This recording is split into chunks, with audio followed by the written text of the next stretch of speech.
세상에 이런 일이 진짜일 리가 없다고요? 그런데 사실입니다. 도쿄의 학자는 말했습니다. 논문을 버렸습니다. 한평생을 바쳐온 그 주제를요. 왜냐고요? 한국이 일본을 앞질렀기 때문입니다.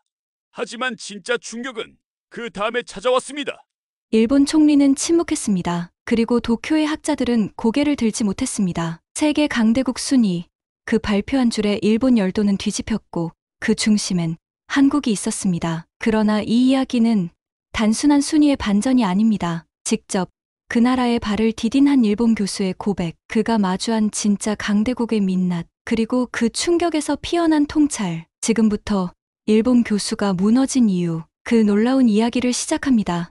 영상 끝까지 함께 하시고 여러분이 알고 있는 한국의 세계적 위상이 있다면 댓글로 함께 나눠주세요.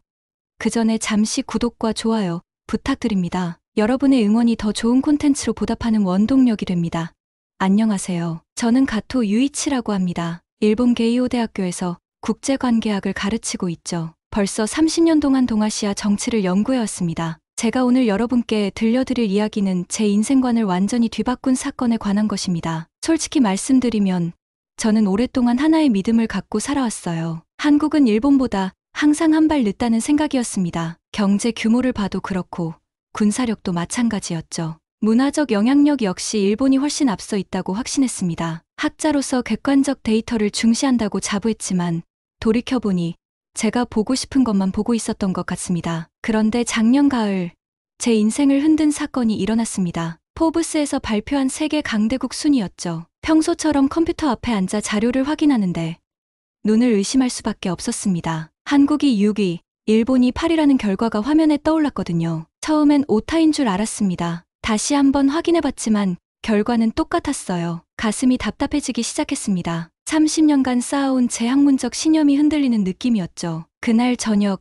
가족과 함께 식사를 하면서 이 얘기를 꺼냈습니다. 아내는 조용히 듣고 있었지만 대학생인 두 자녀가 예상 밖의 반응을 보였어요. 아버지, 요즘 젊은 사람들 사이에서는 한국 문화가 엄청 인기예요. K-팝이나 드라마 같은 걸 보면 일본보다 훨씬 세계적인 영향력을 갖고 있는 것 같은데요. 딸 아야카가 말했습니다. 아들 다이키도 거들었죠. 아버지가 말씀하시는 전통적인 지표들도 중요하지만 이제는 소프트 파워나 혁신 능력 같은 것들이 더 중요한 것 같아요. 삼성이나 LG 같은 회사들이 세계 시장에서 어떤 위치에 있는지 보면 말이에요. 저는 반박하려고 했지만 구체적인 근거를 제시하지 못했습니다. 그저 일본의 기술력이 더 뛰어나다는 막연한 주장만 반복했죠. 자녀들의 논리적인 반박에 점점 밀려갔습니다. 그날 밤 잠자리에 누워서도 계속 생각했습니다. 혹시 제가 잘못 알고 있는 건 아닐까?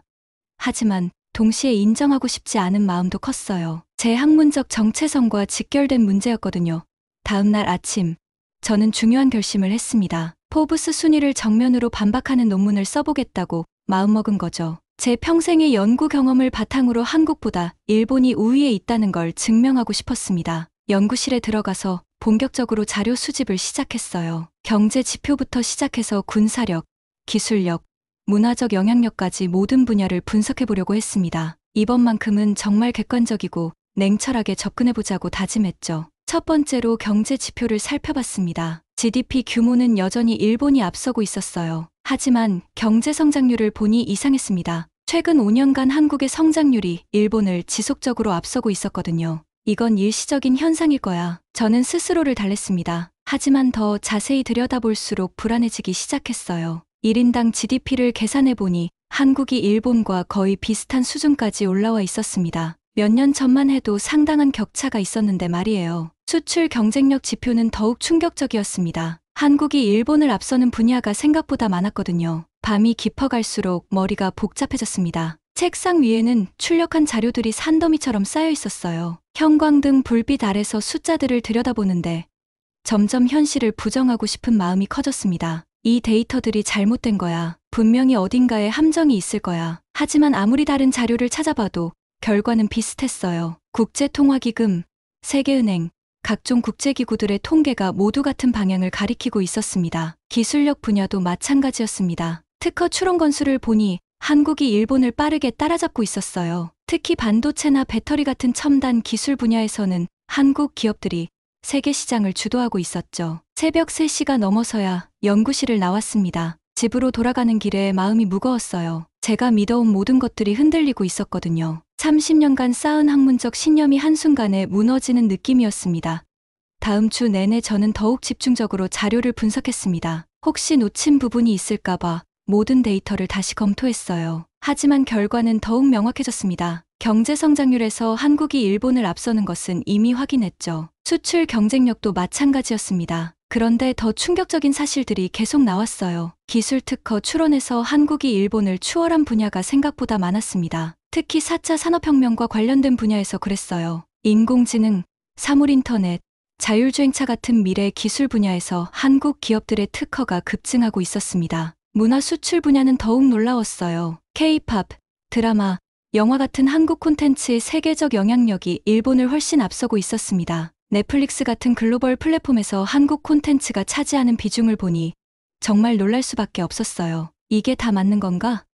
내가 뭔가 잘못 이해하고 있는 건 아닐까? 연구실에서 혼자 중얼거렸습니다. 하지만 아무리 다른 각도에서 분석해봐도 결론은 같았어요. 한국이 여러 분야에서 일본을 앞서거나 빠르게 따라잡고 있다는 사실이었습니다. 그날 밤 집에서 저녁을 먹으면서 아내에게 털어놨습니다. 여보, 나는 지금까지 뭘 한 거야?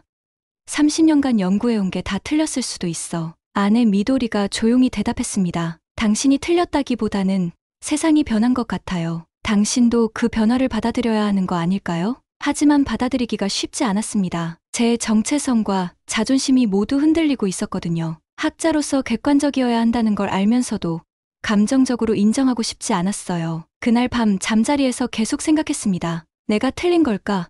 정말로 한국이 일본보다 앞서는 분야가 이렇게 많은 걸까? 천장을 바라보며 자문자답을 반복했습니다. 30년간 믿어온 학문적 기반이 무너지는 게 두려웠어요. 동시에 제가 지금까지 학생들에게 가르쳐온 것들이 편견에 가득 찬 것은 아니었나 하는 생각도 들었습니다. 일주일 후 뜻밖의 연락을 받았습니다. 제 제자 중 한 명인 박진서에게서 온 이메일이었어요. 박진서는 서울에 있는 한국외국어대학교에서 교수로 재직하고 있었습니다. 교수님, 다음 달 서울에서 동아시아 정치경제 심포지엄이 열립니다. 교수님께서 기조연설을 해주셨으면 합니다. 한일 관계 전문가로서 교수님의 견해를 듣고 싶어하는 분들이 많습니다. 처음엔 거절하려고 했어요. 지금 제 마음 상태로는 공개적인 발표를 하기 어려웠거든요. 하지만 곰곰 생각해보니 이건 기회일 수도 있겠다는 생각이 들었습니다. 직접 가서 확인해보자. 한국의 허점을 찾아내서 제대로 된 분석을 해보자. 그런 심산으로 한국행을 결심했습니다. 솔직히 말하면 아직도 한국이 일본을 앞선다는 걸 완전히 받아들이지 못했거든요. 현장에서 직접 보고 판단해보고 싶었습니다. 인천공항에 도착했을 때의 첫인상은 예상과 달랐어요. 공항 시설이 생각보다 현대적이고 체계적이었습니다. 입국 절차도 효율적이었고 전반적으로 잘 정비된 느낌이었죠. 박진서가 공항에 마중을 나왔습니다. 10년 만에 만나는 제자였어요. 차를 타고 서울 시내로 들어가면서 창밖을 바라봤는데 도시의 모습이 예전에 왔을 때와 완전히 달라져 있었습니다. 교수님, 서울이 많이 변했죠?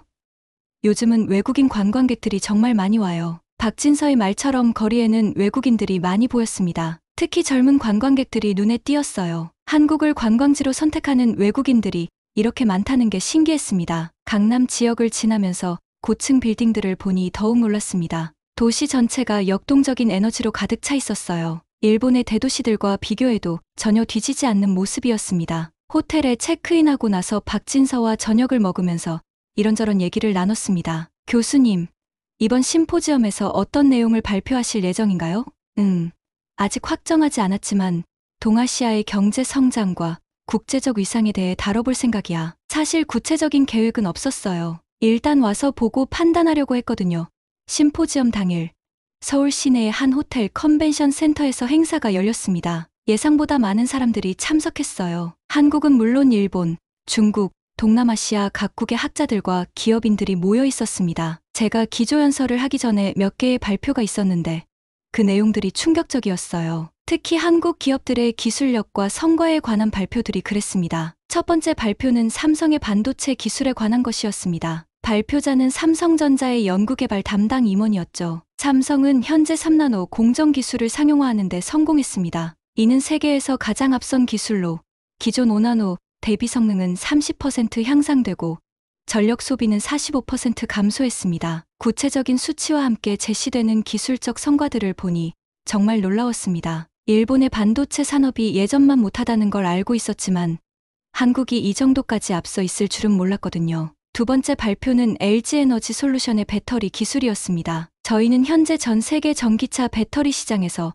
점유율 1위를 차지하고 있습니다. 테슬라, 제너럴 모터스, 폭스바겐 등 주요 자동차 회사들이 저희 배터리를 사용하고 있죠. 이것도 충격이었어요. 전기차 시대에 배터리 기술이 얼마나 중요한지 알고 있었는데 한국 기업이 이 분야에서 세계를 선도하고 있다는 사실이 놀라웠습니다. 세 번째로 인상적이었던 발표는 한국의 KF-X 전투기 개발에 관한 것이었습니다. KF-X는 한국이 독자적으로 개발한 차세대 전투기입니다. 현재 양산에 들어갔고 인도네시아 등 해외 수출도 추진하고 있습니다. 군사 기술 분야에서도 한국이 이런 성과를 이뤘다는 게 믿기지 않았어요. 전투기 개발은 최첨단 기술이 집약된 분야인데 한국이 독자적으로 개발했다는 것 자체가 기술력의 증명이었죠. 각 발표가 끝날 때마다 저는 내심 반박 근거를 찾으려고 노력했습니다. 하지만 구체적인 데이터와 성과들 앞에서 할 말이 없었어요. 모든 발표가 객관적인 사실에 기반하고 있었거든요. 점심시간에 다른 참석자들과 대화를 나누면서 더욱 놀랐습니다. 일본에서 온 학자들조차 한국의 기술력과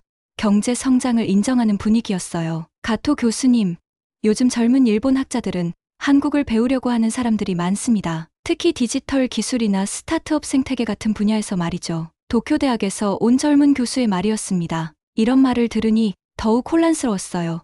심포지엄이 끝난 후 박진서가 서울 시내를 구경시켜 주겠다고 했습니다. 명동과 홍대 지역을 함께 돌아다니면서 정말 놀라운 광경을 목격했어요. 명동 거리에는 정말 많은 외국인 관광객들이 있었습니다. 중국인, 동남아시아인은 물론이고 유럽인, 미국인들도 많이 보였어요. 그들이 한국 화장품과 패션 제품을 사는 모습이 인상적이었습니다. 교수님, 보세요. 저 일본 젊은이들 말이에요. 박진서가 가리키는 곳을 보니 일본 젊은이들이 한국 아이돌 굿즈를 사고 있었습니다. 한국어로 대화를 시도하는 모습도 보였어요. 일본에서 한국 여행이 인기라고 들었는데 정말 많이 오네요. 네.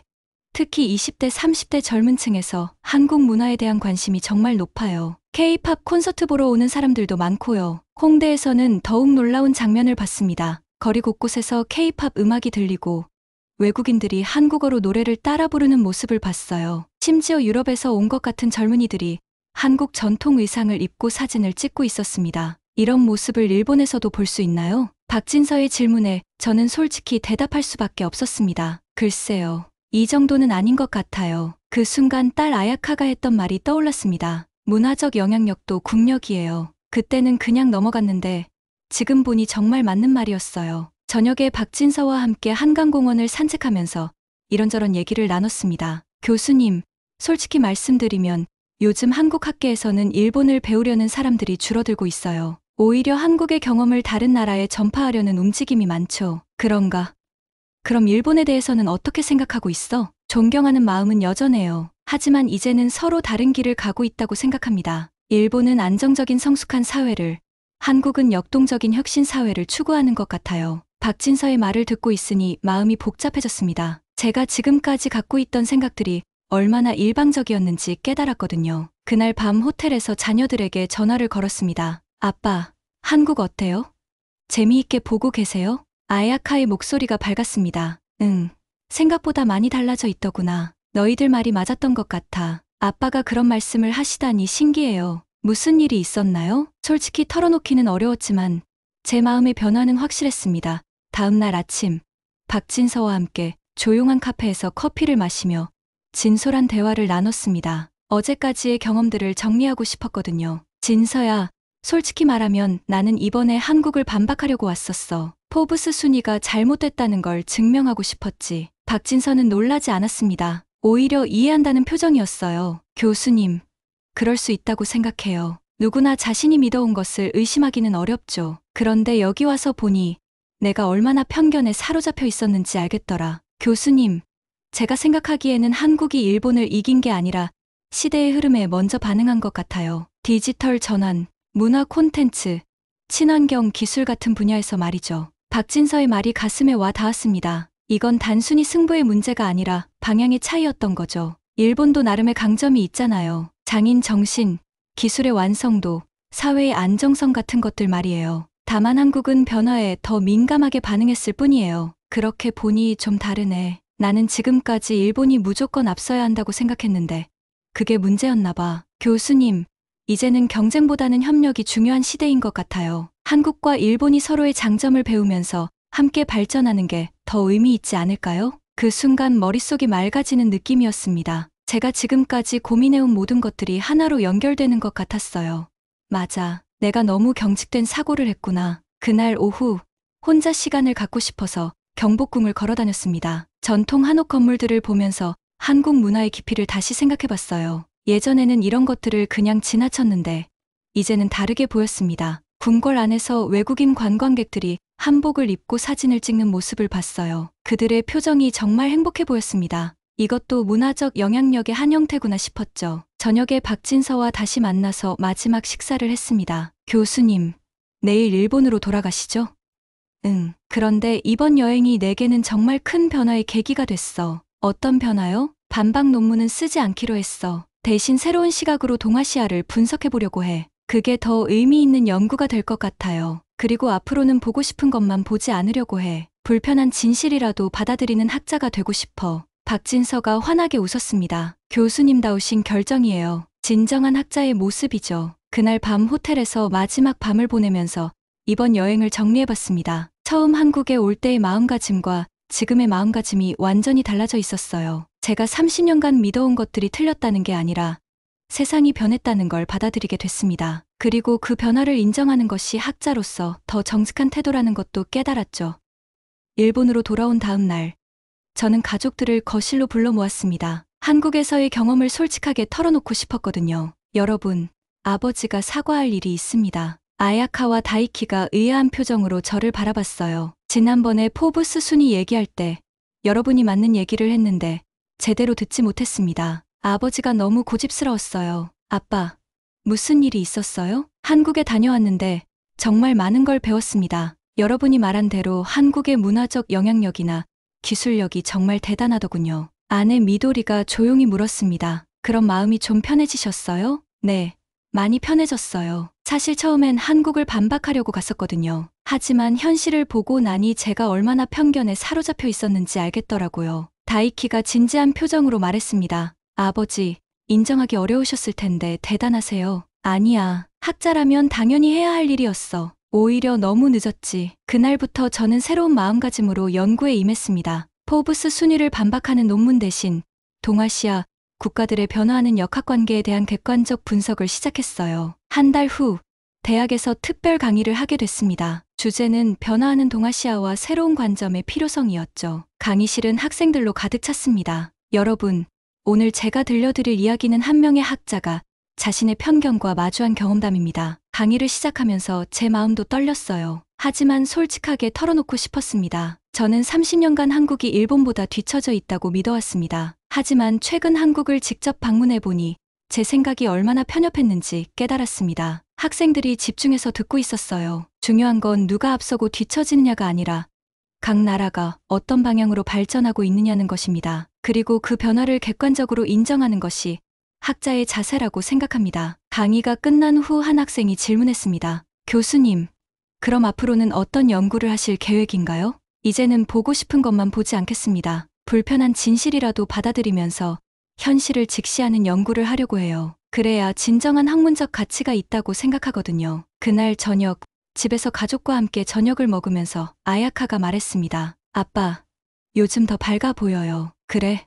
왜 그럴까? 편견에서 벗어나니까 마음이 자유로워진 것 같아요. 정말 그랬습니다. 제가 오랫동안 갖고 있던 고정관념에서 벗어나니 세상이 다르게 보였어요. 더 넓고 풍부한 시각으로 세상을 바라볼 수 있게 됐습니다. 그 후 몇 달 동안 저는 새로운 연구에 몰두했습니다. 동아시아 각국의 장점과 특성을 객관적으로 분석하는 작업이었어요. 일본의 장인 정신과 기술력, 한국의 혁신과 문화적 영향력, 중국의 거대한 시장과 성장 잠재력을 모두 인정하면서 말이죠. 6개월 후, 제 새로운 논문이 국제학술지에 게재됐습니다. 제목은 동아시아의 다원적 발전 모델과 상호학습의 가능성이었어요. 이 논문은 한일 양국 학계에서 좋은 반응을 얻었습니다. 박진서에게서도 연락이 왔어요. 교수님, 논문 잘 읽었습니다. 정말 균형 잡힌 시각이에요. 이런 연구가 한일 관계 개선에도 도움이 될 것 같아요. 고마워. 너 덕분에 많은 걸 배웠어. 지금 돌이켜보면 포브스 순위 발표는 제게 큰 선물이었습니다. 그 충격이 없었다면 저는 계속 편견에 사로잡혀 살았을 테니까요. 여러분, 우리는 모두 편견을 갖고 살아갑니다. 중요한 건 그 편견을 인정하고 극복하려는 용기죠. 저처럼 늦더라도 변화할 수 있다면 그것만으로도 의미가 있다고 생각합니다. 이제는 보고 싶은 것만 보지 않겠습니다. 현실을 직시하며 세상과 시대를 읽는 열린 학자로 살아가겠습니다. 그것이 제가 이번 경험을 통해 얻은 가장 큰 깨달음이니까요. 오늘 사연을 재밌게 보셨다면 대한 여러분의 생각을 댓글로 남겨주세요. 감동 수집가는 여러분의 소중한 마음을 모아 사연 주인공들에게 전해드리고 있습니다. 여러분 주변에 감동적이거나 재미있는 실제 사연들을 제보받고 있으니 언제든 이메일과 댓글로 제보해주세요.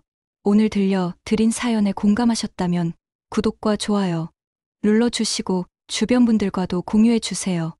여러분의 작은 관심과 응원이 더욱 좋은 콘텐츠를 만드는데 큰 힘이 됩니다. 오늘도 여러분의 하루의 작은 즐거움이라도 되었기를 바라며 지금까지 감동 수집가였습니다. 끝까지 시청해주셔서 감사합니다. 다음에 더 감동적인 사연으로 찾아뵙겠습니다.